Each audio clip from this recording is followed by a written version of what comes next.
মুড়ি ঘন্ট রেসিপি কেমন করি নিশুং তো দেখি নাও পুরো ভিডিওটা।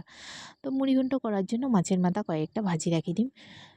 তারপরে আতপ চাল 100 গ্রাম চাল 100 গ্রাম ডাল ভিজি রাখি দিছুং।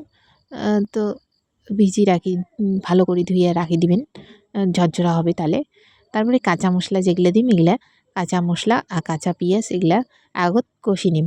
তো হাই হ্যালো এভরিওয়ান, তোমরা সবাই কেমন আছেন? আশা করো সবাই ভালো আছেন, আমিও ভালো আছো।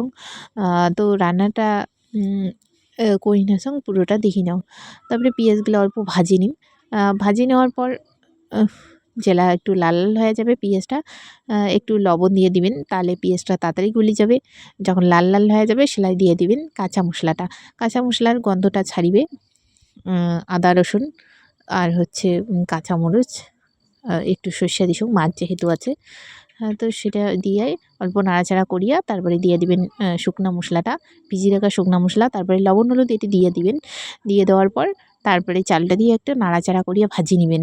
চালটা একটু আদা ভাজা করে নেবেন, তাহলে খাইতে টেস্টটা বেশি হবে চাল ডাল।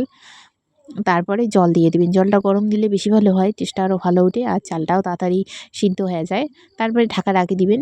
তো এরকম করি মাছের বড় বড়গুলো নিয়ে নিসুন মাথার, আর ছোটোগুলো ন্যাং নাই যেহেতু কাটা অনেক। তারপরে হাফ সিদ্ধ হবে জেলা, তারপরে মাছের মাথাগুলো দিয়ে দিবেন। মাছের মাথা দেওয়ার পর আরও আরও একটু ঢাকা রাখি দিবেন এরকম করিয়া, জলটা মানে একদম লো আছে রাখি দিবেন। গ্যাসের হলে গ্যাসের লো আঁচ করবেন, আর আকার হলে আকার। তো এরকম হয়ে গেছে।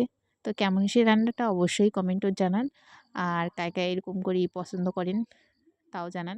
তো ভালো লাগলে লাইক কমেন্ট শেয়ার করে দেন।